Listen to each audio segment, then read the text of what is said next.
चलिए let's start. चलिए good morning all of you, सभी लोग फटाफट बैठ जाए। चलो आज जो क्लास रहेगी आपकी बेसिकली अगर अपन बात करेंगे जिसका वेटेज सबसे ज्यादा है मध्य प्रदेश की जनजातियां।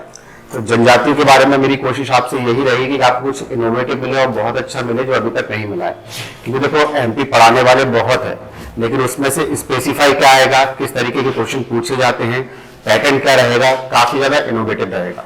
और मेरी प्राथमिकता यही रहेगी कि क्लास में ही आपको जो पढ़ाया जाए वही क्लास में आपको याद हो जाए, घर पर जाकर आपको पढ़ने की जरूरत ना पड़े। तो ऑडियो विजुअल में ज्यादा विजुअलाइजेशन ज्यादा कराऊंगा, क्योंकि आपको पता है इमेजिनेशन से अगर आप कोई चीज करते हैं तो उसका इम्पैक्ट आपकी परमानेंट मेमोरी में जाता है। तो मेरी प्राथमिकता यही रहेगी बिल्कुल फ्री माइंड होकर पढ़ना, क्योंकि स्ट्रेस होकर अगर पढ़ोगे तो कहीं ना कहीं वो चीजें अपने को इतना ज्यादा नहीं होती, और फ्री माइंड होकर आप जितना अच्छा पढ़ेंगे वो सारी चीजें बहुत अच्छे से याद हो जाएंगी। ठीक है, अब मध्य प्रदेश की जनजातियों के बारे में अगर अपन बात करेंगे कि जनजातियां क्या है क्या नहीं है, तो अभी जो लेटेस्ट सिलेबस है कि कई लोगों को ये क्यूरियोसिटी है कि सिलेबस कहां से है। यदि कोई काफी लंबे समय से एमपीपीएससी से जुड़ा हुआ है तो 2013 के पहले जो जनजातियों के सिलेबस थे उन्होंने फिर से रिपीट कर दिया है। ऐसा नहीं कि जनजातियों के बारे में जो प्रीलिम्स है उसमें 10th इंग्लिश नई जुड़ी गई हो या इसमें जनजाति के बारे में कुछ डिटेलिंग। ये ऑलरेडी 2013 का जो सिलेबस था उसके पहले का जो सिलेबस था उसमें ऑलरेडी सारी चीजें पढ़ के आए।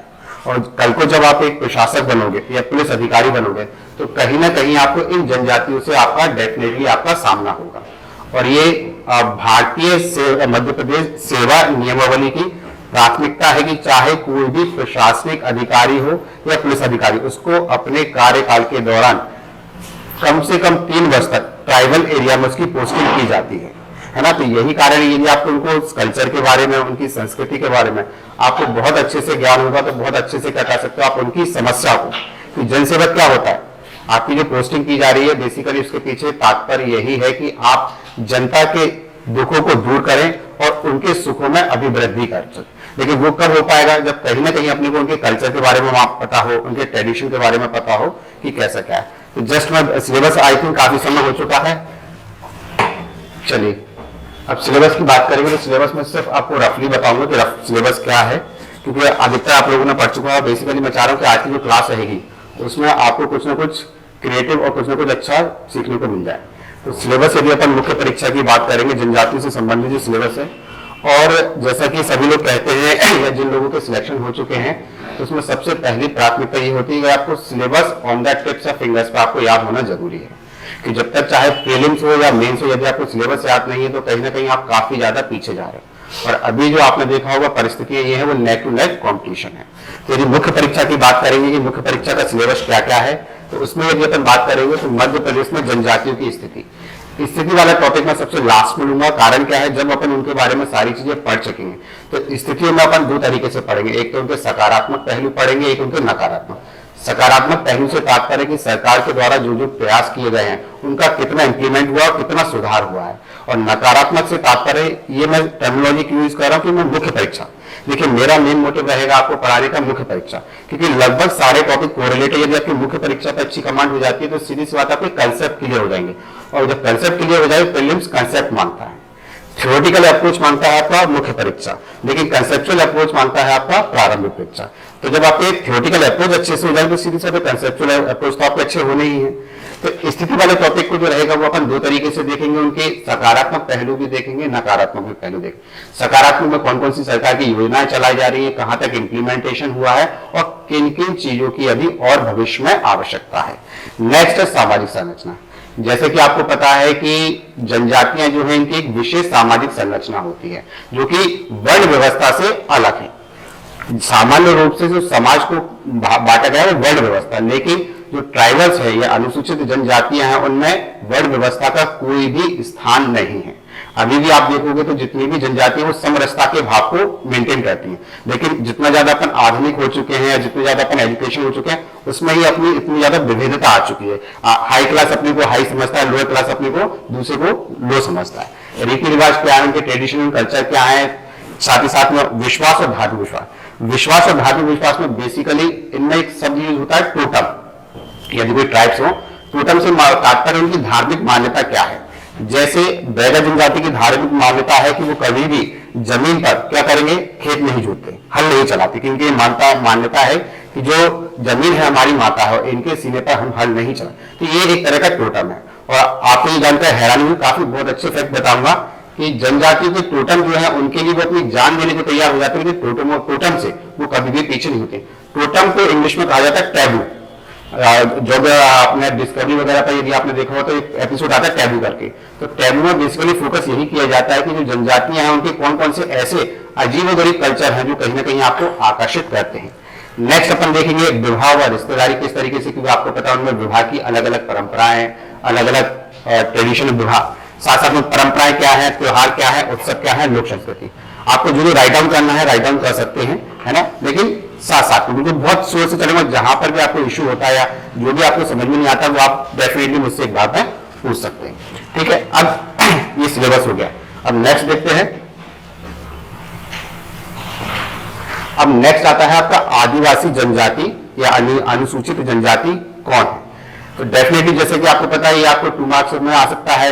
जनजाति क्या है, उनकी विशेषता बताए, ये 7 मार्क में आ सकता है। जनजाति क्या है, इनकी विशेषता और साथ साथ में वर्तमान परिदृश्य पर आलोचनात्मक टिप्पणी कीजिए। ये आपका कैसा आ जाएगा, अपन बात करेंगे 10 मार्क्स में। तो अनुसूचित जनजाति कौन है, तो बेसिकली जैसा कि आपको पता होगा, काफी लोगों ने बताया कि यदि कभी 2 मार्क्स क्वेश्चन आपको पहले 3 मार्क्स थे, अब 2 मार्क्स हो चुके हैं, तो इनमें यदि किसी के द्वारा दी गई परिभाषा को आप लिखते हैं उसके मार्क्स बहुत अच्छे मिलते हैं। हालांकि आपको नोट्स बहुत अपडेटेड मिलेंगे, मार्केट में कई लोग नोट्स है लेकिन वो कट कॉपी पेस्ट है, यहाँ के नोट्स आपको प्रॉपर बहुत अच्छे और वेल सीक्वेंसिंग में मिलेंगे। अब जनजाति कौन है, तो ये देखेंगे। आपको पता है जनजातियों के बारे में, हड़प्पा सभ्यता में जनजाति के बारे में कोई प्रावधान नहीं है, लेकिन जैसे ही वैदिक सभ्यता आई, वैदिक सभ्यता में जैसे ही वर्ण व्यवस्था आई, तो जो शूद्र कैटेगरी थी, जो 4th कैटेगरी थी, वो कहीं ना कहीं पिछड़ती गई। और समय के साथ जैसे जैसे पिछड़ती गई, तो जब ईस्ट इंडिया कंपनी भारत में आई तो उन्होंने देखा कि 2 तरह के भारत में निवासी, एक निवासी वो है जो गांवों में और शहरों में निवास करते हैं। उस समय पर शहर नहीं थे, अर्बन एरिया अपन कह सकते हैं। अर्बन एरिया ऐसा एरिया होता है जहां पर क्या हो जाता है, गांव का और शहर का दोनों का मिक्सअप होता है। तो अर्बन एरिया में निवास करते हो। एक ऐसी जनजाति थी जो कहां पर निवास करती है, जंगलों में निवास करती है। उसका शहरों में कोई आना जाना ही नहीं था। वो अपनी आवश्यकता की जितनी भी चीजें होती हैं वो जंगल से ही कलेक्ट करती है और आदान प्रदान करके अपनी आजीविका का पालन करती है। तो आपको पता है अंग्रेजों ने बहुत, आज जो विकसित भारत की संकल्पना 2047 में मोदी जी ने की है, उसकी आधारशिला यदि आप सकारात्मक पक्ष में देखेंगे तो ईस्ट इंडिया कंपनी के द्वारा ही रखी गई थी। यदि वो इतनी अच्छी आधारशिलता है, रेलवे, ट्रैकिंग वगैरह या डाक व्यवस्था या एक तरीके से करेंगे ब्यूरोक्रेसी अगर आपको नहीं देते तो अपने को इन सबको अडॉप्ट करने में, बनाने में काफी लंबा समय निकल जाता। तो उस समय पर जैसे भारत सरकार के द्वारा कोई भी ऑफिशियल चीज को जनता के सामने पेश करने के लिए गैजेट पेश किया जाता है, जैसे आप लोगों के लिए भी कोई नियुक्ति होती है, कुछ भी होता है तो उसके लिए गैजेट दिया जाता है। ऐसे उस समय पर इंपीरियल गैजेट प्रकाशित किया गया था। इसमें उन्होंने परिभाषा बताई थी, ये इंपीरियल गैजेट है, इसमें उन्होंने परिभाषा बताई थी कि बेसिकली जनजातीय परिवार या परिवारों का ऐसा समुदाय है जिसका एक सामान्य नाम होता है।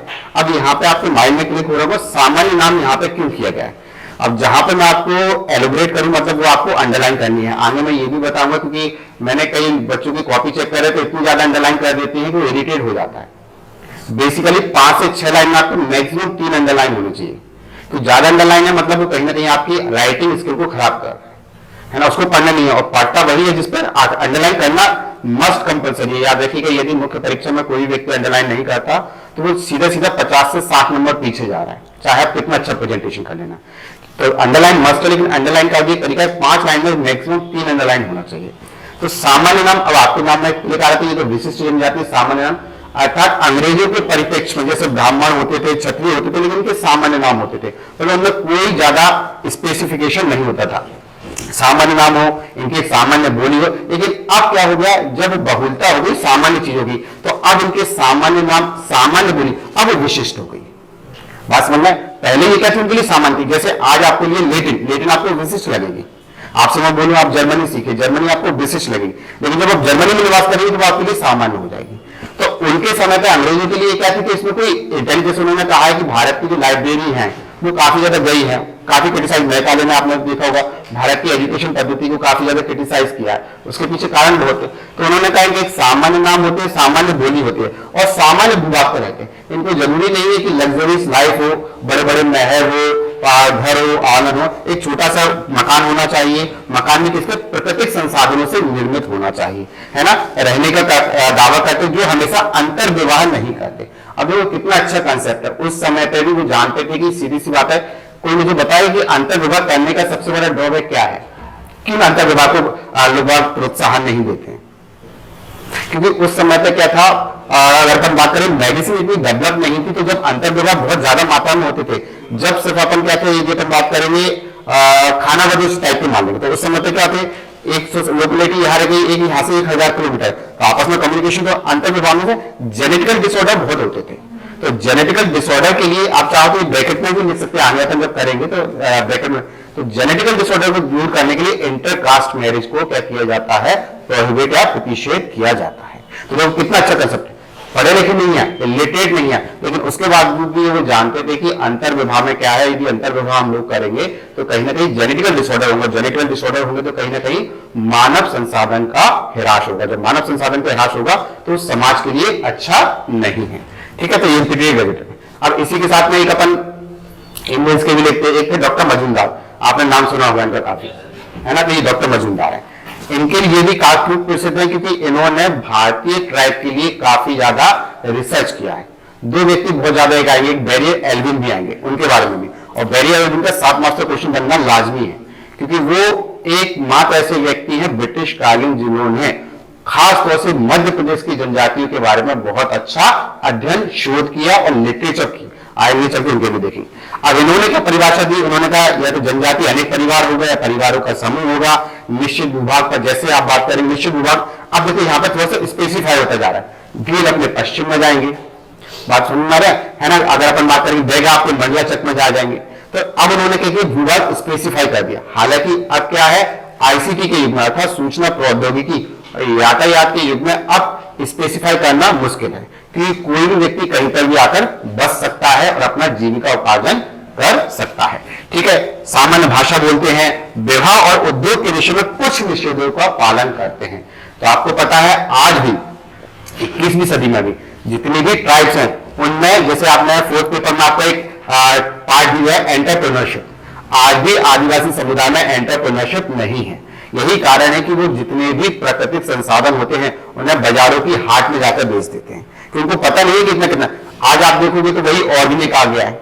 आज आप देखोगे पहले बाजार में आप किसी भी चीज को लेकर जाते तो बोलते थे हाइब्रिड है, हाइब्रिड अच्छी होती है। आप बाजार में देखिए ये देसी है, देसी अच्छी होती है ना। तो नॉर्मल चीजों के कंपेरिजन में देसी को उन्होंने पीपाई, और देसी लेके कौन आता है, यही ट्राइब्स लेके आते हैं। देसी चीजों को लेकर कौन आता है, यही ट्राइब्स लेके आता है। साथ में इनमें अभी भी क्या है, एंटरप्रेन्योरशिप नहीं है। आज भी आप देखोगे कोई भी आदिवासी व्यक्ति बहुत बड़ा उद्योगपति नहीं बना है ना। तो ये विषय ये आपको अंडरलाइन करनी है। जिन चीजों को मैं आपको एक्सप्लेनेशन दे रहा हूं, तो अभी बाकी आगे में सबको सिखा दूंगा, लेकिन करना है। साथ साथ में कोई निषेधों का पालन करते हैं एवं एक निश्चित व उपयोगी आदान प्रदान का परस्पर विकास करते हैं। जैसा कि वर्तमान में आपने देखा उपभोक्तावादी संस्कृति में सभी के पास क्या है, बस ये मेरी चीज है और इसे का उपयोग मैं ही करूंगा। लेकिन इनका क्या है, अभी भी यदि आप ट्राइबल एरिया में जाओगे तो ये परस्पर क्या करते हैं, काफी ज्यादा आदान प्रदान करते हैं उपयोगी वस्तुओं का। तो ठीक है, ये 2 डेफिनेशन लिखेंगे, बाकी एडिशनल डेफिनेशन आपको नोट्स में मिल जाएंगे, नोट्स भी आपको अच्छे मिलेंगे, ठीक है। अब नेक्स्ट बात करते हैं जनजातियों के बारे में जानकारी। अब जैसा कि मैंने बताया सबसे पहले जनजातियों के बारे में जो अध्ययन किया, क्योंकि आपको पता है हड़प्पा है, हड़प्पा के बाद वैदिक है, वैदिक के बाद आपका गुप्त है, गुप्त के बाद आपके राजपूत काल है, राजपूत काल मुस्लिम संघर्ष। तो कहीं पर भी आदिवासियों को विशिष्ट पहचान नहीं मिली। तो उनको जो विशिष्ट पहचान देने का काम किया वो किया ब्रिटिश अधिकारियों ने या ब्रिटिश जितने भी इतिहासकार आए या रिसर्चर आए, तो उन्होंने क्या किया, बेसिकली जानकारी। इनके लिए 3 किताबें हैं, सॉरी ये रह गया, ठीक है। अब उसी समय पे क्या करें, 1890 में एक हार्वर्ड रिजली, ये भी आपको इंपोर्टेंट पॉइंट करना है, ये फिल्म्स के पॉइंट ऑफ व्यू से बहुत महत्वपूर्ण है। अर्थात आजादी के पहले जब भारत औपनिवेशिक था उस समय पर सबसे पहले जनजातियों का जो वर्णन किया गया था, हार्वर्ड रिजली की बुक थी द पीपल्स ऑफ इंडिया। इसमें उन्होंने बताया था कि भारत में अलग अलग क्षेत्रों में अलग अलग तरह के लोग निवास करते हैं। उन्हीं में से एक समुदाय है जो जंगलों में निवास करता है, जिसे ट्राइब्स कहा जाता है। तो ट्राइब्स की सबसे पहले वर्णन याद रखिएगा ये बैरियर, एल्विन वगैरह, मजुमदार, ये सब बाद में आए, ये 20वीं सदी के और ये 19वीं सदी का। तो सबसे पहले जो वर्णन किया गया था हार्वर्ड रिजली द्वारा किया गया था, उसमें उनकी पुस्तक का नाम था द पीपल्स ऑफ इंडिया। और इस पुस्तक में उन्होंने सबसे पहले बताया था कि भारत में निवास करने वाली कौन कौन से व्यक्ति, पर्टिकुलर स्पेसिफाई उन्होंने आदिवासियों के बारे में नहीं बताया था, उन्होंने सारी सोसाइटी में रहने वाले लोगों और उनकी प्रजातियों, तो उसी में उन्होंने स्पेसिफाई किया था कि जंगलों में जो अति पिछड़ी है उसे क्या कहा गया है, उन्होंने ट्राइब्स कहा गया है। अब उसके बाद ये 3 किताबें ये प्रीलिम्स के पॉइंट ऑफ व्यू से आपकी काफी ज्यादा महत्वपूर्ण है, ठीक है। अब जैसे कि आपको पता है आदिवासी, कई बार क्वेश्चन पूछा भी गया है, बच्चे बच्चे की जबान पर है, आज अपन इनसे भी 2-4 होंगे कि ठक्कर बप्पा कौन थे। तो ठक्कर बप्पा की किताब का नाम है, प्रीलिम्स के पॉइंट ऑफ व्यू से काफी ज्यादा इंपोर्टेंट। अब देखो ये विजुअलाइजेशन हो जाएगा तो याद करने में इजी है। अभी आप ये रट्टा मारोगे तो कहीं ना कहीं कंफ्यूजन हो जाए, लेकिन दिन में 1-2 बार अगर आपने देख लिया तो इजी, और ये इंपोर्टेंट है। तो उनकी थी tribes of India, Verrier, Elwin, ये मुख्य परीक्षा की पॉइंट ऑफ व्यू से बहुत महत्वपूर्ण है। इनकी किताब थी द मुरिया एंड देयर घोटू। अब उस समय तो आपको पता है 19वीं सदी की जब हम बात करेंगे तो उस समय पर मध्य प्रदेश छत्तीसगढ़ एक हुआ करते थे। तो मुरिया जनजाति जो बेसिकली मध्य प्रदेश में इनका इतना ज्यादा प्रभावित नहीं है, ये बेसिकली कहां पर है, आपके छत्तीसगढ़ चले गए। तो छत्तीसगढ़ रीजन में उन्होंने क्या किया था, बैरियर एल्विन ने अध्ययन किया था, और वहीं पर अगर अपन बात करेंगे तो उन्होंने क्या किया था, अध्ययन करके मुरिया और उनकी घोटू प्रथा के बारे में डिस्क्राइब किया था। और साथ ही साथ में बैगा जनजाति मध्य प्रदेश की, आपको पता है छत्तीसगढ़ से लगा हुआ रीजन मंडला, मंडला बालाघाट में सबसे ज्यादा क्या है, बैगा। तो वहां पर जाकर इन्होंने बैरियर एल्विन ने क्या किया था, बैगा का, और आगे चल के ये बैगा जनजाति की ही एक लड़की से शादी भी करेंगे। अब अपन देखते हैं, यहां तक किसी को कोई डाउट, बिल्कुल सीक्वेंस में चलेंगे, बिल्कुल फास्ट तो नहीं हो रहा है ना। चलिए अब नेक्स्ट देखते हैं अपन बैरियर एल्विन के बारे में। ये कौन थे, ये बैरियर एल्विन है, ये इनकी वाइफ है कोसी, है ना। हालांकि प्रीलिम्स के पॉइंट ऑफ व्यू से महत्वपूर्ण नहीं है, लेकिन जब आप आंसर राइटिंग करेंगे उनमें इन पॉइंटों का समावेश करेंगे जो कोई नहीं करता, तो ये आपके लिए काफी ज्यादा बेनिफिशियल हो जाएगा, ठीक है। अब जनजाति संस्कृति के सबसे प्रतिष्ठित विद्वान है कौन, बैरियर एल्विन। क्योंकि मैंने बताया आजादी के पहले तक किसी को इतनी ज्यादा परवाह नहीं थी कौन जंगलों में रह रहा है, कौन शहरों में रह रहा है, कौन कहां रह रहा है। लेकिन इनको क्या था, कल्चर इतना ज्यादा अच्छा लगा तो इन्होंने काफी ज्यादा रिसर्च करी, किताबें भी पढ़ चुके। इनकी 2 किताबें मौर्य एंड घोटू प्रथा, और साथ ही साथ में कौन सी थी आपकी एक और द बैगा, है ना। तो सबसे ज्यादा अध्ययन करने वाले खासतौर से मध्य प्रदेश की जनजाति के जितने भी आदिवासी या ट्राइब्स हैं उनका अध्ययन करने वाले जो व्यक्ति थे वो कौन थे, आपके बैरियर एल्विन, ठीक है। अब नेक्स्ट बात करेंगे, इन्होंने 13 वर्षीय आदिवासी लड़की कोसी से विवाह किया और उनके 2 पुत्र भी हुए थे। अब विवाह करने के पीछे कई ग्रंथों का मैंने अध्ययन किया तो उसमें यह बताया गया है, क्योंकि आपको पता है ट्राइब्स जितने भी होते हैं जल्दी से किसी को एक्सेप्टेंस अपनी कम्युनिटी में नहीं देते हैं, अपने समाज में किसी को प्रवेश नहीं करने देंगे। लेकिन जब आप उनके दामाद बन जाओगे तो कहीं ना कहीं फिर उनके लिए सम्मानजनक हो जाएगा। तो इनको बैगा जनजाति के कल्चर का काफी ज्यादा अध्ययन करना था, तो अध्ययन के लिए उनके पास एक मात्र रास्ता था कि कहीं ना कहीं किसी न किसी बैगा समुदाय की लड़की के साथ शादी कर ली जाए। ये कोसी एक्चुअल है, और कोसी के साथ क्या किया उन्होंने 13 वर्ष का। देखिए यही लोग कहते थे कि बाल विवाह नहीं करना चाहिए, बाल विवाह करने के बावजूद मात्र 13 वर्षीय लड़की के साथ उन्होंने क्या किया, यही इसी कारण से क्रिटिसाइज किया। और 16 वर्ष की आयु में इनके 2 पुत्र भी हो गए थे। लेकिन हास्यास्पद बात यह रहेगी आगे चल के मात्र 9 साल बाद इन्होंने कोसी को भी डाइवोर्स दे दिया था, क्योंकि आपको पता है ब्रिटिश कल्चर में क्या होता है, तलाक होता है, डाइवोर्स होता है। तो उन्होंने क्या किया था, बाद में कोसी को डाइवोर्स करके एक जर्मन लड़की से फिर से शादी कर दी है। क्योंकि आपको पता है ये पाश्चात्य संस्कृति है, यहाँ पर शादी कोई मैटर नहीं है, ये सिर्फ एक टाइम पास है। लेकिन उनको क्या करना था, अपना काम सिद्ध करना था, कहीं ना कहीं बैगा जनजाति के कल्चर के बारे में जानना था, तो इसलिए उन्होंने क्या कोसी से विवाह किया, ठीक है। नेक्स्ट अगर अपन बात करेंगे, साथ ही साथ में जब इन्होंने देखा कि ये काफी ज्यादा पिछड़े, क्योंकि आपको पता है अंग्रेजों की जो मेंटेलिटी होती है या ब्रिटिशर्स की जो मेंटेलिटी होती है वो ब्रॉड मेंटेलिटी होती है, अर्थात वो सबका विकास चाहते हैं, वो ऐसा नहीं चाहते कि सिर्फ एक ही व्यक्ति के विकास हो। तो उन्होंने क्या किया, वो चाहते थे कि जितने भी ट्राइबल्स है आफ्टर इंडिपेंडेंस, ट्राइबल्स के लिए क्या किया जाए, विशेष प्रावधान किए जाए, उनको इंडिपेंडेंसी दी जाए, है ना। क्योंकि ट्राइबलों का सबसे ज्यादा शोषण भी किन्होंने करा था, अंग्रेजों को। एक चीज मैं आपको बताना चाहूंगा कि अंग्रेजों का 2-4 की वजह आप आंसर राइटिंग में कहीं पर भी इन्वॉल्व कर सकते हैं, थोड़ा सा अच्छा फैक्ट है। तो आपको पता है जैसे ही क्या हुआ 1858 में रेलवे का क्या हुआ, इन्वेंशन हुआ।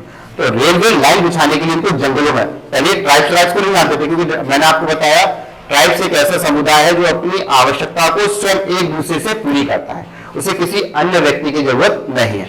तो जब इनको रेलवे लाइन बिछानी थी तो रेलवे लाइन बिछाने के दौरान इन्होंने जंगलों में गए और जंगलों में इनका आमना सामना किससे हुआ? ट्राइब से।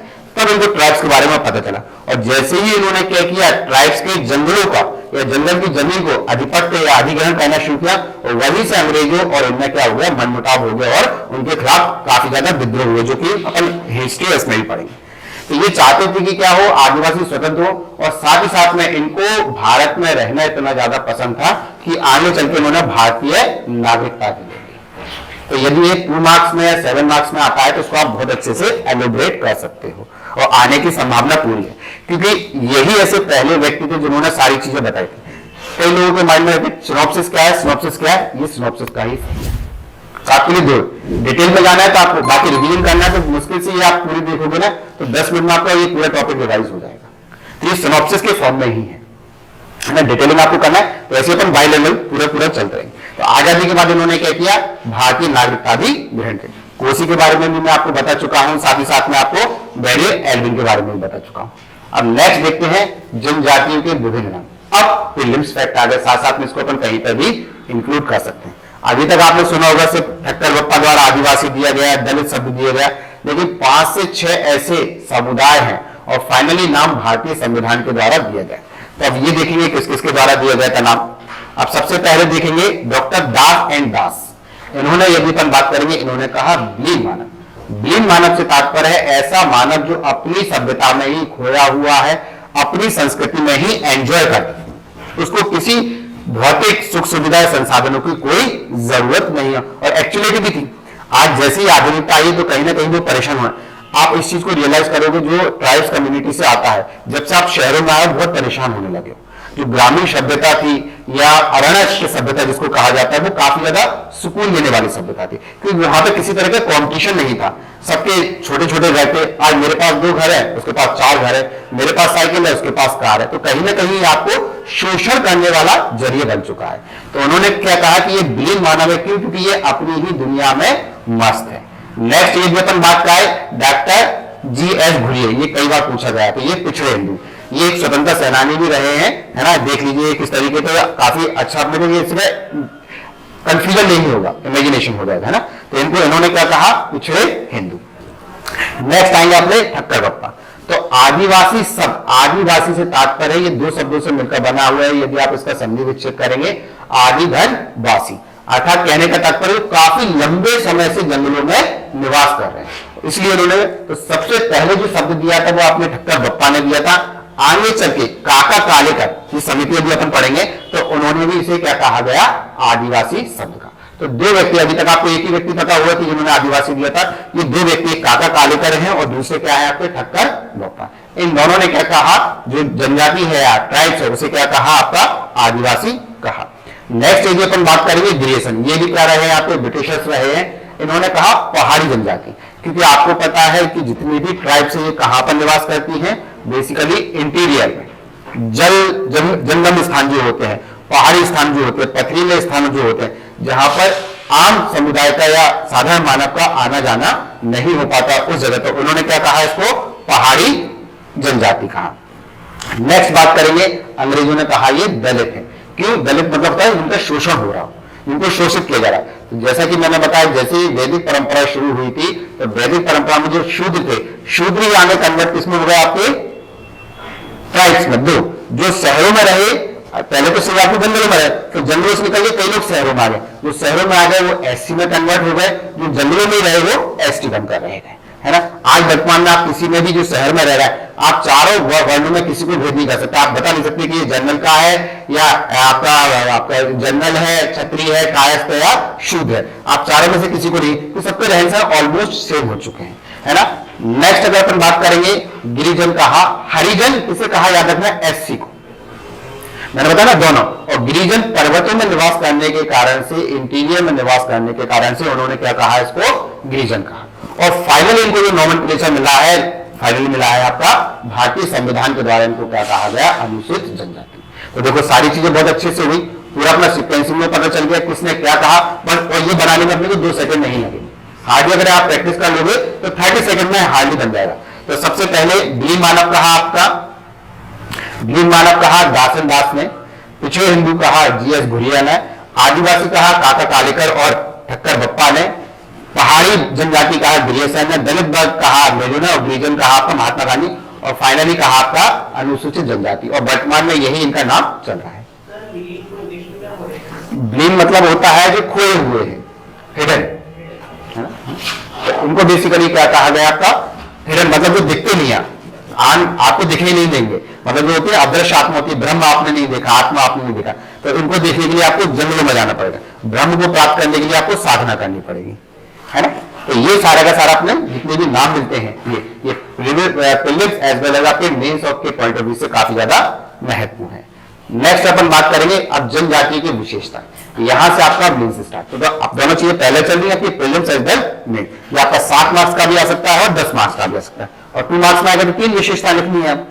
अब विशेषता में मैंने कोशिश यही की है कि आपकी आम भाषा में, देखो मैं लिटरेचर वाली भाषा में विश्वास नहीं करता कि अधिका पे आप कर लोगे, लेकिन जब एग्जामिनेशन में लोगों ने मेंस दिए हैं तो उनको पता होगा कि लिखते वही है जो अपना दिमाग बोलता है, ना अपन इस कोचिंग के नोट्स लिखते, ना उस कोचिंग के लिखते, ना इस फैकल्टी के लिखते, तो दिमाग हो जाता है। तो कोशिश करो कि उन शब्दावली को, आप जो व्यवहारिक शब्दावली उनको याद करनी नहीं है। तो मैंने जितने भी पॉइंट लिए बहुत इजी पॉइंट लिए और बहुत इंपैक्टफुल पॉइंट लिए हैं, है ना। नेक्स्ट बात करेंगे, देखो निवास स्थान, अब सभ्य जगत से दूर, सीधी सी बात है, सभ्य जगत जिसे कहा जाता है जो शहरों में निवास करता है ना, जो बोलने का तरीका जानता हो, पहनने का तरीका जानता हो, उठने का बैठने का तरीका जानता हो, उसे ही क्या कहा जाता है, सभ्य कहते हैं। तो सभ्य जगत से दूर पर्वतों तथा जंगलों में दुर्गम स्थानों पर क्या करते हैं, ये निवास करते हैं, है ना। जिसमें अपने को क्या करना है, अपने को दूर पर्वत और जंगलों को इसको अंडरलाइन कर देना है, यहां पर निवास करते हैं।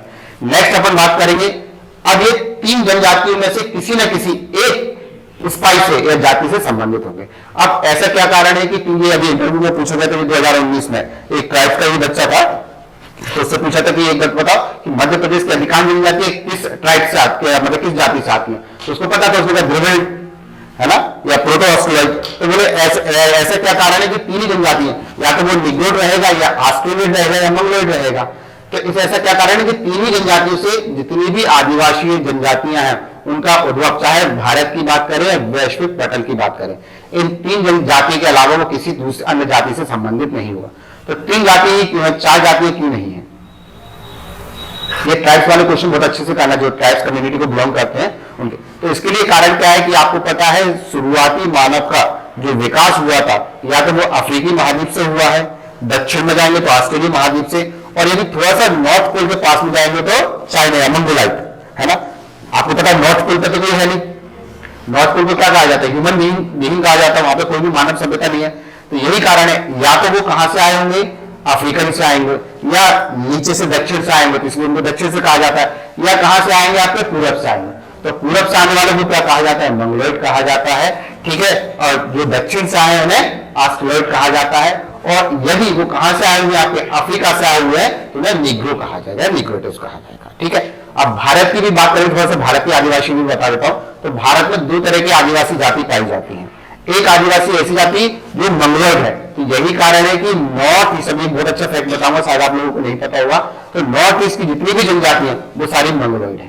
तो आप थोड़ा सा कोरिलेट करो, ज्योग्राफी वाला मैप है ना, वो कहां से आई मंग, लेकिन आपको पता है उसके अलावा आप पूरा नॉर्थ ईस्ट को हटा दो, बाकी का पूरा प्राइवेटली भारत की बात करो, उत्तर भारत की बात करो, तो यहां पर जितनी भी हो जाएंगे प्रोटो ऑस्ट्रेलिया, बात समझ आई, है ना। तो ये भी क्या होगा, या तो निग्रोटो से संबंधित होगा, या एस्ट्रोलाइट से संबंधित होगा, या मंगलोइड से संबंधित होगा। नेक्स्ट अगर अपन बात करेंगे जनजातीय भाषा का प्रयोग, सीधी सी बात है, मैं भीली भाषा नहीं समझ सकता, है ना, मैं शहरीय भाषा नहीं समझ सकता, तो ये भी क्या करते हैं आपस में, जैसे आप सिंधी मार्केट में जाते हैं तो उन्होंने कहा ये बहुत अच्छा बकरा, आप अभी टुगलू टुगलू करके आपको टोपी पहना देते हो, आप भी खुशी खुशी टोपी पहन लेते हो, है ना। तो ऐसे ही जब किसी कम्युनिटी में जाते हैं तो आपसे इनका जो जनसंपर्क होता है वो बेसिकली क्या होता है, आपका जनजातीय भाषा का ये विशेष। तो वो तीनों पॉइंट बहुत ईजी है, याद करने में आप लोगों को ज्यादा एफर्ट लगाने नहीं है, और तीनों स्पेसिफाई है। नेक्स्ट बात करेंगे, साथ ही साथ में ये आदिम धर्म को मानने वाले तथा भूतों व आत्माओं की पूजा करते हैं, ये मैंने बताया, इनका विशेष टोटम है। तो आदिम धर्म को मानते हैं कि जैसा कि मैंने बताया, ये बेसिकली जंगलों में निवास करते हैं, जंगलों में निवास करने के कारण से प्रकृति से इनका बहुत घनिष्ठ संबंध होता है, तो प्राकृतिक देवी देवताओं में इनका विश्वास बहुत ज्यादा होता है। तो जो बूढ़ा वेद, जितने भी पुराने नाग वेद वगैरह ये चले आ रहे हैं, उनमें ही क्या होता है, ये आदिम धर्म को मानते हैं, लेकिन जैसे इनका सभ्य समाज से संपर्क हुआ तो धीरे धीरे सभ्य समाज के देवी देवताओं को भी इन्होंने मानना प्रारंभ कर दिया। और साथ ही साथ आपको मालूम टोने टोटके पर तो बहुत जानते हैं, आए दिन आप टीवी पर देखे होंगे कि आदिवासी महिला ने अपने बच्चे को क्या हो गया सलाखों से वो सीढ़ियां लगा दी, कहते ना, बोले क्या हो गया बुखार नहीं उतरा कि गरम गरम सलाख लगा दो या कुछ लगा दो। तो इनमें भी इनका क्या होता है, भूत और आत्मा में इनका बहुत विश्वास होता है, क्योंकि इनको साइंस के बारे में नहीं पता है। जो व्यक्ति साइंस जानता है वो भूत और आत्मा को नहीं मानता। आपके विचार में भूत आत्मा होती है कि नहीं होती? नहीं होती है। ठीक है, नेक्स्ट, साथ साथ में जनजातीय व्यवसाय अपनाते हैं। सीधी सी बात है, मैंने आपको बताया, इनका ये नहीं है कि भैया मुझे क्या आईटी कंपनी खोलनी है, एक अपना एमपीपीएससी चाय वाला खोलना, भी बात अलग है, यहाँ आ गए, है ना। तो कहीं ना कहीं जनजातीय, अच्छा कंद मूल फल खेती किसानी ये सारी चीजों में इनकी ज्यादा, लेकिन धीरे धीरे आपको पता है सब लोग अपना विकास चाहते हैं, तो ये भी अपना विकास चाह रहे हैं, तो कहीं ना कहीं अपनी मेंटेलिटी को क्या कर रहे हैं, ये परिवर्तित कर रहे हैं। साथ साथ में क्या कहते हैं, प्राकृतिक वस्तुओं का संग्रह इनकी सबसे मुख्य विशेषता है। तो सारी विशेषता स्पेसिफाई है, कहीं कोई नहीं है, और जो अपने को पता है वही अपन से क्या कर रहे हैं, अच्छे टर्म्स में लिख रहे हैं। नेक्स्ट, अधिकांश मांसभक्षी। सीधी सी बात है, जंगल में निवास करोगे तो आपको कोई अच्छी अच्छी चीजें तो मिलेंगी नहीं, वहां पे या तो आपको पेड़ पौधे मिलेंगे या जानवर मिलेंगे। तो बेसिकली अधिकांश जो होते हैं वो मांसभक्षी होते हैं।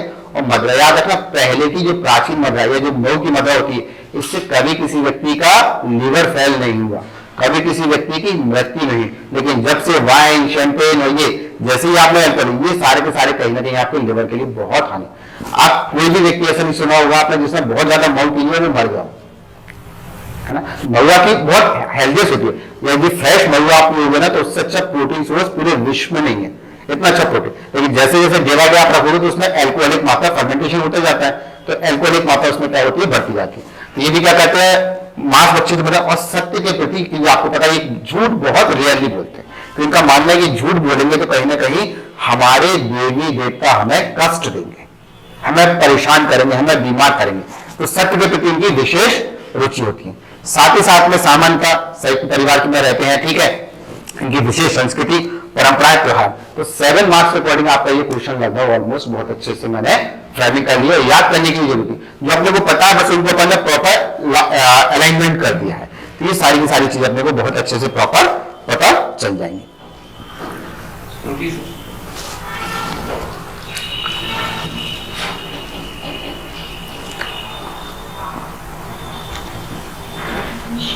तो सिनॉप्सिस के लिए आप ये राइट डाउन करें, नोट्स आपको प्रॉपर वे में मिलेंगे, और उतना ही पढ़ो जितना लिख सके। जिन लोगों ने मेंस दिया ना बहुत अच्छे से पता होगा, नहीं तो नोट्स तो यहाँ के भी वहां के भी कलेक्ट कर लेते हैं, वहां पे कुछ याद नहीं आता, वहां पे सिर्फ ये साथ जाता है, ये याद आता है। तो कोशिश होता ही करो 60% पढ़ो, लेकिन 60% में कोई 59% अपनी गलती ना निकाल पाए, है ना। हो गया, चलिए। अब जैसा कि मैंने बताया, भीमराव अम्बेडकर जी ने संविधान बनाया। संविधान में उन्होंने प्रावधान किया कि क्या किया जाए कि जितने भी ये चतुष्वर्णीय जो व्यवस्था है उसको समाप्त किया जाए, सभी को क्या किया जाए, कुछ ना कुछ ऐसे विशेष अधिकार दिए जाए जिनके तहत क्या किया जाए, सब लोग समान हो। तो आजादी के बाद उनमें कौन कौन से प्रोविजन हुए, तो सबसे पहले आपको पता है जो संविधान लागू हुआ उसके बाद 1950 में संविधान में 212, अभी संविधान में कौन कौन से बहुत अच्छे तरीके से पढ़ाऊंगा आपको कहीं से, चाहे प्रीलिम्स की बात है, एमपी का मैं आपका वादा करता हूं, प्रीलिम्स में एक भी क्वेश्चन भी एमपी का वेटेज सबसे ज्यादा, चाहे मेंस की बात करें प्रीलिम्स में एक भी क्वेश्चन ना तो आपका मेंस में छूटेगा ना प्रीलिम्स में। मैं पर्सनल मेंटरशिप भी दूंगा, भी उसका धीरे धीरे अपन पूरा सिनेरियो ओपन करेंगे कैसे। तो जो 1950 में संविधान लागू किया गया था, तो उसके तहत सबसे पहले 212 जनजातियों को सूचीबद्ध किया गया जो ये पता थी। अब धीरे धीरे संपर्क में आई तो वर्तमान में करीबन 747 जनजातियों को पूरे भारतवर्ष की अगर बात करें शेड्यूल किया जा चुका है। तो प्रारंभिक लेवल में तो क्या किया गया था 212 को, ये मेंस के पॉइंट ऑफ व्यू से इंपॉर्टेंट है। जब हमको बताना उनके जनजाति प्रावधान बताओ या उनके विकासात्मक प्रक्रिया बताओ, तो उस समय पे आपको ये इंप्लीमेंट करना है कि जो इनिशियल किया गया था वो 212 और वर्तमान में करीबन 747 से ज्यादा पूरे भारतवर्ष में अनुसूचित जनजातियां हैं। नेक्स्ट बात करेंगे अब 1960 में, अब मैंने बताया ना 212 से लेके कहां तक 747 तक तो नहीं हो गई, कुछ आधार रहा होगा, कुछ पैरामीटर रहा होगा, तो ये किसी को नहीं पता। ये इंपोर्टेंट फैक्टर 1960 में एक समिति बनाई गई सरकार के द्वारा, चंदा समिति। इसने 5 आधार बताए कि जिस भी समुदाय में या समुदाय के समूह में या कुछ विशेष व्यक्ति में वो 5 गुण पाए जाते हैं तो उनको क्या किया जाएगा, अपन अनुसूचित जनजाति में शेड्यूल करने की रिकमेंडेशन करेंगे, और रिकमेंडेशन के बाद अनुसूचित अधिसूचित करना या शेड्यूल करना 2 व्यक्तियों पर निर्भर करता है, वो भी अपन आगे देखेंगे। अब ये 5 मानक कौन कौन से थे? सबसे पहला मानक है पिछड़ापन। तो पिछड़ापन से तात्पर्य है कि किसी भी चीज को जल्दी से एक्सेप्ट ना करना। जो 2 व्यक्ति होते हैं, एक व्यक्ति होता है उसका आईक्यू बहुत अच्छा होता है, वो तुरंत कोई भी चीज को एक्सेप्ट कर लेता है, एक आईक्यू होता है, तो इसका आईक्यू करना वो अपने आप में बोलता है यार इससे मैं पिछड़ा हुआ। अर्थात इनसे आप कहोगे धोती कुर्ता हटा के कोट पैंट पहनो, तो वो नहीं पहनेंगे। जैसे बहुत अच्छा एग्जाम्पल अभी जस्ट मेरे माइंड में 12वीं पास में उसको कोट पैंट की आदत नहीं थी, वो क्या था पाश्चात्य संस्कृति से पिछड़ा था, बस उसको दिमाग में, लेकिन जैसे ही कोट पैंट पहनाया उसने, तो उसने क्या किया पूरा कोट पैंट पहनना और उसको अनकंफर्ट हो रहा है, शूज में उसको अनकंफर्ट हो रहा है ना, तो कहीं ना कहीं वो क्या था उसका पिछड़ापन दिखाता है। और जैसा कि इसमें फिल्माया गया कि आप कोट को हाथ में लेके, यदि आप कोट को हाथ में लेकर एंट्री करोगे ना, तुरंत बोर्ड मेंबर आपको कहेगा आप बाहर जाइए। जैसे मैं दिखा रहा हूँ कोट हाथ में लेके अंदर उसका सेकंड टाइम पे जब आता है, ये बहुत ज्यादा अतिशयोक्ति वाला सिनोनिम क्रिएट किया, लेकिन कहीं ना कहीं खराब बोलेगा ये अरे अच्छा ऐसे भी रह सकते हैं, तुरंत आप बाहर हो जाओ, चाहे वो स्टेट पीएससी हो या यूनियन पीएससी हो, है ना। तो उनमें क्या होना चाहिए? पिछड़ापन का, मतलब किसी भी चीज को बहुत जल्दी वो स्वीकार नहीं करेंगे। दूसरा मानक अगर अपन बात करेंगे, आदिम जाति के लक्षण होने चाहिए। आदिम जाति के लक्षण से तात्पर्य है उनका रहन सहन, खान पान, संस्कार, ये सारे के सारे आदि मतलब पहले लोग क्या होते थे लकड़ी में आपको माइक्रोवेव कई हुए नहीं करते थे, ठीक है, एक ही थाली होती थी, कटोरी होती थी, व्यवस्था नहीं होती, वहीं पर दाल रख दी, वहीं पर सब्जी रख दी, वहीं पर चाय, दोनों अपना मिक्स होकर बढ़िया भात बन जाता था। अब क्या सबके लिए अलग अलग चाहिए, तो आदिम जाति को उसमें लक्षण होना चाहिए। नेक्स्ट अगर अपन बात करेंगे भौगोलिक एकाकीपन, अर्थात उसको अपना जो प्राकृतिक परिवेश है वो सबसे प्यारा। जैसे मैंने अभी फिर बताया भौगोलिक, भीड़ आपका पश्चिम में जाएगा, है ना, बैगा आपका यहाँ आ जाए, पूर्व आपका पूर्व में चला जाएगा, शहरिया आपका उत्तर में चला जाएगा। तो भौगोलिक एकाकीपन भी होना चाहिए। ऐसा नहीं कि शहरिया पूरी चारों दिशाओं में पाई जा रही है, ग्वालियर में भी पाई जा रही है, इंदौर में भी अब वर्तमान में हो रहा है, लेकिन अपन कब की बात कर रहे हैं 1960। तो उस समय पे आपको पता है इतनी ज्यादा कम्युनिकेशन नहीं था, इतनी ज्यादा एक दूसरे के बारे में जानकारी नहीं थी। नेक्स्ट अपन बात करेंगे तो साथ साथ में संकुचित शायर होते हैं बेचारे को, बहुत सीधे होते हैं। अभी भी यदि आप ट्राइबल एरिया की किसी भी बात में यदि झाबुआ वगैरह जाओगे, यहाँ पे किसी बात करोगे तो बात करने से कतराता है। आप 50 शब्द बोलोगे तो एक ही शब्द बोलेगा ठीक है, आप 50 शब्द बोल दोगे लेकिन एक ही, तो कहीं ना कहीं संकुचित स्वभाव का होता है कहने से। आज भी बेचारे गांव से यदि कोई व्यक्ति कलेक्टर ऑफिस आता है तो दरवाजे पे भाग नीचे जमीन पे बैठ जाता है, उसको संकोच नहीं जाता। यदि आपसे और हमसे बोलते कि भाई जमीन पे बैठ जा, तो अपन खड़े खड़े पूरे 10 घंटे बिता देंगे लेकिन जमीन पर नहीं बैठेंगे, है ना। तो वो क्या होते हैं बेचारे संकुचित स्वभाव के होते हैं। नेक्स्ट बात करेंगे उनकी विशिष्ट संस्कृति होना चाहिए। तो अर्थात चंदा समिति ने बताया कि उनके क्या होने चाहिए, 5 ऐसे प्रोविजन होने चाहिए जिनके आधार पर उनको अनुसूची, यदि अपन बात करेंगे 366, 25 या 342 में क्या किया जाना चाहिए शेड्यूल। तो पहला है उनका पिछड़ापन, दूसरा है आदिम जाति के लक्षण, तीसरा है भौगोलिक एकाकीपन, संकुचित स्वभाव और विशिष्ट संस्कृति। ये सारे के सारे प्रोविजन अगर अपन बात करेंगे तो किसमें होना चाहिए, किसी भी समुदाय का एक हिस्सा या कुछ लोगों में पाया जा रहा है तो उसको क्या किया जा सकता है, शेड्यूल किया जा सकता है। बोलिए वो आपने जो 5 कारण बताए मानक से, तो उसमें ऊपर आपने ऐसे दिखाया है और हम पर ऐसे कहाँ लिखा है एससी? 1960 जनजाति टाइपिंग मिस्टेक हो गई, जनजाति हाँ वो क्या टाइप नहीं करता तो हो जाता है। चलो उसको अच्छा करेक्शन कर दूंगा, है ना। अभी माइंड में सिर्फ जनजाति की बात हो रही है। इस पृथ्वी पर मध्य प्रदेश में भी अनुसूचित जाति का अस्तित्व नहीं है ना। फोकस होकर बोलते हैं विवेकानंद का कोई भी काम को बिल्कुल करो तो आसपास की सारी चीजों को भूल जाओ।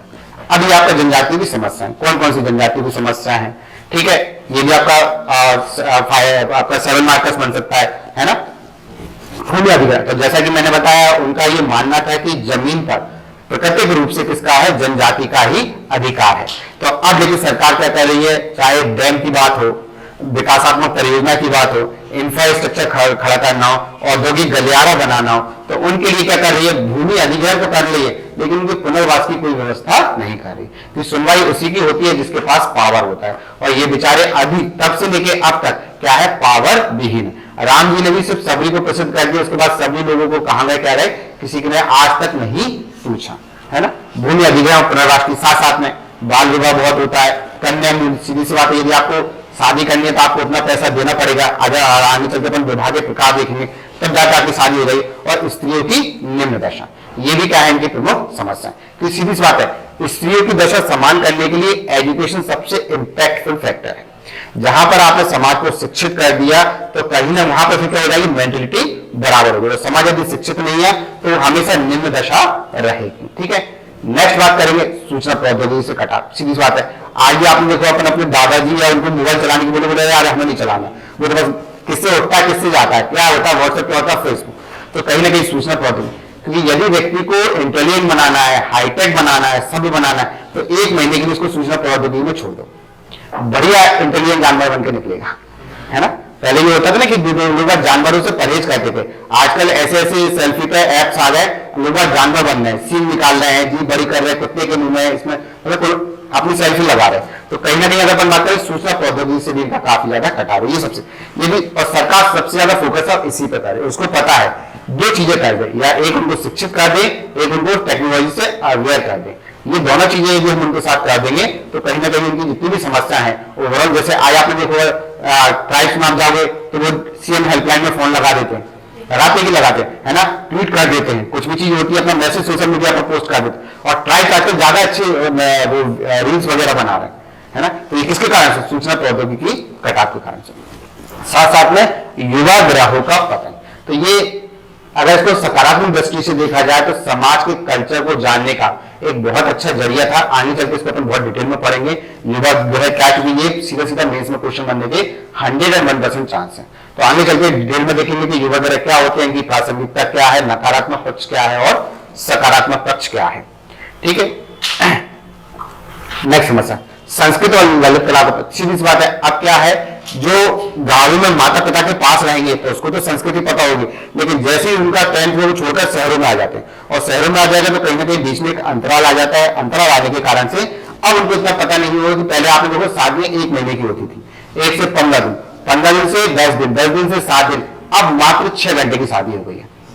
सुबह दोनों आ जाती, दोनों वही रिंग सेरेमनी, एंगेजमेंट, दूध भराई हो गई और दोपहर में फेरे पड़ जाते हैं, शाम को सिर्फ रिसेप्शन होता है, रात में आप अपने घर हम अपने घर, है ना।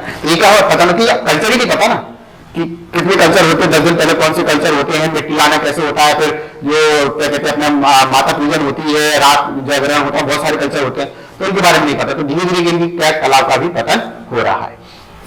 धार्मिक और भाषा संबंधी समस्याएं, क्योंकि ये मानना है कि इनका जो धर्म है शब्द समाज से थोड़ा सा निम्न स्तर का है, इनकी जो भाषा है वो शब्द समाज से थोड़ी निम्न स्तर की है ना। ये समस्या जल जंगल जमीन, अब इसमें तीनों का समरी आ गया, है ना। सीधी साधे डैम बना लिए, पानी की दिक्कत हो गई, भूमि अधिग्रहण कर लिया, है ना, जल का क्या कर दिया, राष्ट्रीयकरण कर दिया। तो ये सारी समस्याएं भी क्या है, कहीं ना कहीं आदिवासी समुदाय से संबंधित है। एक और लास्ट में, है ना, ये रिपीट हो गया है। और खाद्य सुरक्षा, फूड सिक्योरिटी, सीधी सी बात है, अभी तक क्या था, जंगल का राष्ट्रीयकरण नहीं हो रहा था, तो जंगल का राष्ट्रीयकरण नहीं हो रहा था तो सीधी सी बात है उनको जो चाहिए वो अब उन्होंने सरकार ने क्या किया, नेशनल पार्क बना दिए, सेंचुरीज बना दिए, बफर जोन बना दिए। अब बफर जोन में मेन क्या होता है, खाद्य संसाधन रहता है, वहां तक इनका पहुंच हो नहीं पाता। जब पहुंच हो नहीं पाती तो सीधी सी बात इनको परेशानियों का काफी ज्यादा सामना करना पड़ता है। और पारंपरिक और स्थानांतरित कृषि में, तो ये पहले कृषि कौन सी करते थे, आपको पता है, पारंपरिक और स्थानांतरित कृषि, इस पर सरकार ने पूरी तरीके से रोक लगा दी। तो ये इनकी कुछ 7 से 8 समस्या हैं जिनके बारे में अपने को क्या है, नीड्स के अकॉर्डिंग एलोबरेट करना है। अब संवैधानिक प्रावधान, ठीक है, अभी यहां तक इसके आगे मैं रिवीजन करा, यहां से अपन कल स्टार्ट करेंगे। अब संवैधानिक प्रावधान में भी पूरे में बहुत डिटेल में करूंगा, किसी ने नहीं करा होगा। ऐसे कौन कौन से आर्टिकल हैं जो एसटी से संबंधित हैं, कौन कौन से एक्ट लाए गए हैं जो एसटी से संबंधित, इतना डिटेल में कोई नहीं मिलेगा और इससे प्री में भी क्वेश्चन बनेंगे, है ना। साथ साथ में कौन कौन से रूल्स बनाए गए हैं, कौन कौन से रेगुलेशन बनाए गए हैं, एजेंसीज कौन सी हैं और कौन कौन से नोटिफिकेशन निकाले गए, ये सारी की सारी चीजें क्या है अपन डिटेल में बिल्कुल पढ़ेंगे कि कौन कौन सी चीज क्या है। यहां तक जो पढ़ा एक बार रैपिड रिवीजन कर लेते हैं। किसी को कोई डाउट हो तो वो पूछ लीजिएगा कि रिवीजन जरूरी है लास्ट में।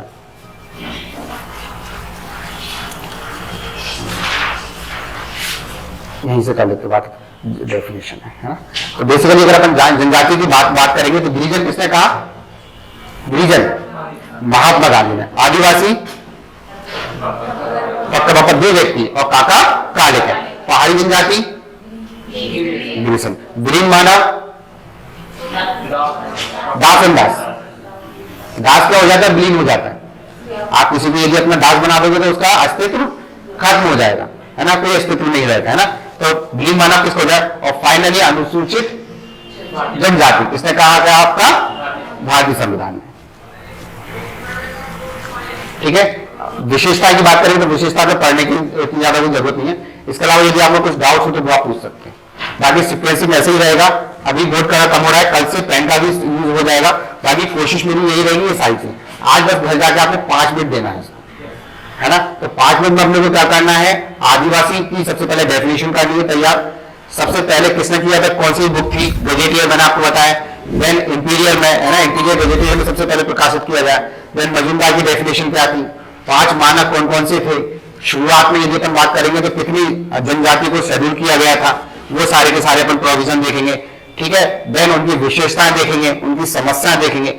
उसके बाद अपन स्टार्ट करेंगे कौन कौन से एक्ट हैं, कौन कौन से रेगुलेशन हैं, कौन कौन से एजेंसी हैं, ये सारी की सारी चीजें अपन कल से स्टार्ट करेंगे, है ना। बाकी थोड़ा सा एक्टिव होकर बैठना है और सारी चीजें। और लास्ट में फिर इसमें कुछ मैं अभी और क्रिएटिव करूंगा तो एक दो दिन बाद बता दूंगा प्रीलिम्स के लिए अपन कौन सा अप्रोच करेंगे और मेंस के लिए दोनों, लेकिन दोनों अप्रोच को अपन पैरेलल लेकर चलेंगे।